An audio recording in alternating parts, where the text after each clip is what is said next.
সম্পর্কে।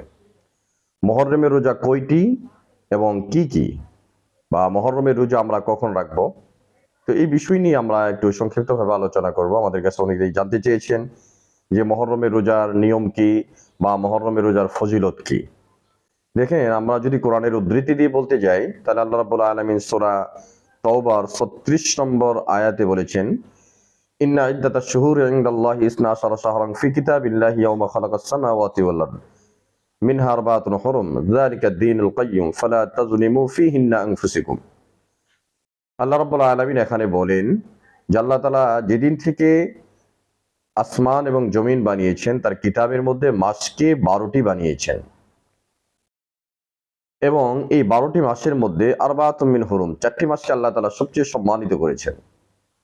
এবং এই মাসগুলোর ব্যাপারে আল্লাহ তাআলা পরে স্পষ্ট করে বলেছেন, ফালা তাযলিমু ফীহিন্না আনফুসাকুম, তোমরা এই মাসগুলোর মধ্যে নিজেদের উপর কোনো জুলুম করবে না। এখানে জুলুম দ্বারা উদ্দেশ্য হচ্ছে যে এই মাসগুলো যেহেতু সম্মানিত, এই সম্মানিত মাসগুলোতে কোনো ধরনের যুদ্ধ বিগ্রহ করা বা কোনো ধরনের ঝগড়াঝাটি মারামারি করা, এগুলা থেকে আল্লাহ তাআলা বিরত থাকার জন্য বলেছেন। এই মাসগুলোর মধ্যে যদি গুনাহ করা হয়, অন্য মাসের তুলনায় এই গুনাহগুলো বড় ভয়ঙ্কর। আল্লাহ তাআলা যেহেতু বলেছেন এটা আমার মাস, সুতরাং কেউ যখন নিজের ব্যাপারে কোনো জিনিসের দাবি করে, সেটার মধ্যে তার অধিকার বা হক বেশি থাকে। এই জন্য আল্লাহ রাব্বুল আলামিন বলেছেন যে এই 4টি মাসকে আমি সম্মানিত করেছি। এই 4টি মাসের মধ্যে একটি মাস হচ্ছে মুহররম মাস। এই মুহররম মাস দিয়েই আমাদের আরবি নববর্ষ বা আরবি বছরটা গণনা শুরু হয় মুহররম থেকে। সুতরাং এই মুহররমের মাসে অনেকে আমাদের মা বোনরা তারা জানতে চেয়েছেন যে মুহররমে আমাদের রোজাটা কয় তারিখে রাখতে হবে। আমরা সেই বিষয়টা এখানে ক্লিয়ার করব। মুহররমের রোজা কয়টা রাখবো, একটা রাখবো না দুইটা রাখবো না তিনটা রাখবো, বা আমরা কিভাবে রাখবো। হাদিসের মধ্যে আল্লাহ রাসূল সাল্লাল্লাহু আলাইহি ওয়াসাল্লাম বলেছেন যে রমজানের রোজার আগে মুহররমের রোজা ফরজ ছিল, অর্থাৎ আশুরার রোজা ফরজ ছিল। এরপরে যখন রমজানের রোজা আসছে, তখন এই আশুরার রোজা বা মুহররমের রোজা এটা ঐচ্ছিক হয়ে গিয়েছে। ইচ্ছা করলে কেউ রাখতে পারে, তবে এটা ফরজ না, নফল হিসেবে এটা রাখা যেতে পারে, এতে কোনো সমস্যা নেই। তো এখন মুহররমের রোজা আমরা কবে রাখবো বা এই রোজার ফজিলত কি।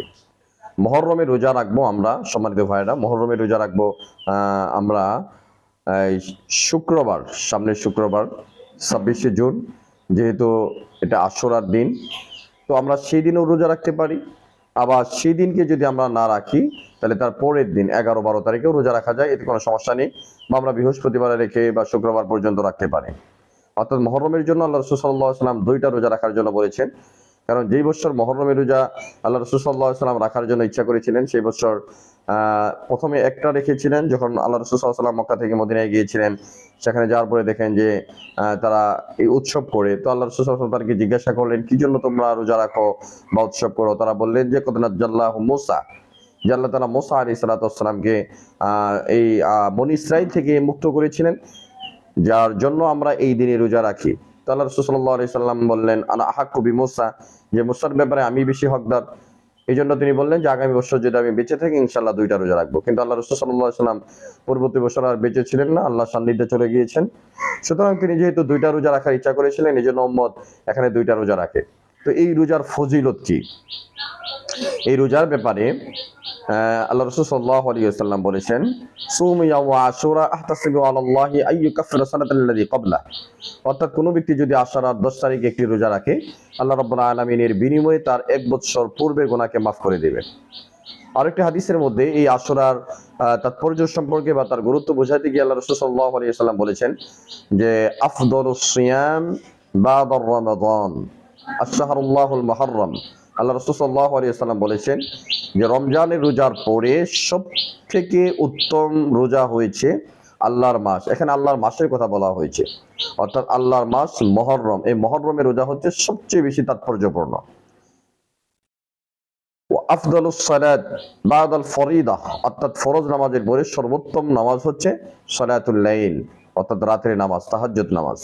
আমরা যত নামাজ আদায় করি না কেন, এই নামাজগুলোর মধ্যে আল্লাহ তাআলার নিকটে সবচেয়ে দামি নামাজ, বা আল্লাহর নিকটবর্তী হওয়ার জন্য, বা যে কোনো জিনিসের জন্য ফয়সালা পাওয়ার জন্য, বা ঋণমুক্ত হওয়ার জন্য, যে ধরনের বিপদ আপদ থেকে বাঁচার জন্য, পারিবারিক প্রয়োজন নিবারণের জন্য, মানসিক যন্ত্রণা দূর করার জন্য, বা যে তাহাজ্জুদ নামাজ, এটা অত্যন্ত কার্যকরী একটি নামাজ। আল্লাহ রাসূল সাল্লাল্লাহু আলাইহি ওয়াসাল্লাম তিনি তার লাইফে, তার জীবনে কখনোই নামাজকে মিস করতেন না। কিন্তু আমরা অলসতার কারণে বা বিভিন্ন সময়ে এই নামাজটা আমাদের পড়া হয়ে ওঠে না।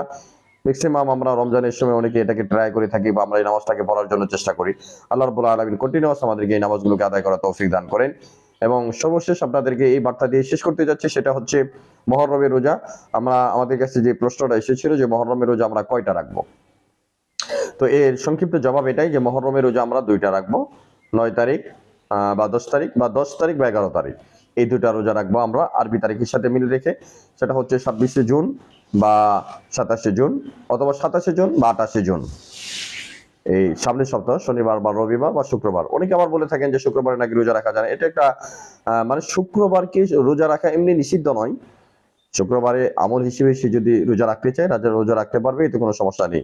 কারণ শরীর থেকে শুক্রবারে রোজা রাখার ব্যাপারে তেমন কোনো নিষেধাজ্ঞা নেই। তবে হ্যাঁ, 5 দিন রোজা রাখা নিষেধ। সেটা হচ্ছে আপনার 2 ঈদের দিনে রোজা রাখা এবং আইয়ামে তাশরিকের 3 দিন রোজা রাখা। এই 5টা দিন বাদে আপনি যে কোনো দিন রোজা রাখতে পারেন, মান্যতে রোজা রাখতে পারেন, বা যে কোনো ধরনের রোজা রাখতে পারেন, নফল রোজা রাখতে পারেন, হ্যাঁ, সওয়াবের নিয়তে। তো এগুলা রোজা রাখা বৈধ, এতে কোনো সমস্যা নেই। আল্লাহ রাব্বুল আলামিন আমাদের মুহররমের রোজাগুলাকে, বিশেষ করে মুহররম 1 থেকে 10 তারিখ পর্যন্ত রোজা রাখা, এটা অত্যন্ত গুরুত্বপূর্ণ। আল্লাহ তাআলা আমাদের মুহররমের রোজাগুলোকে আদায় করার তৌফিক দান করুন।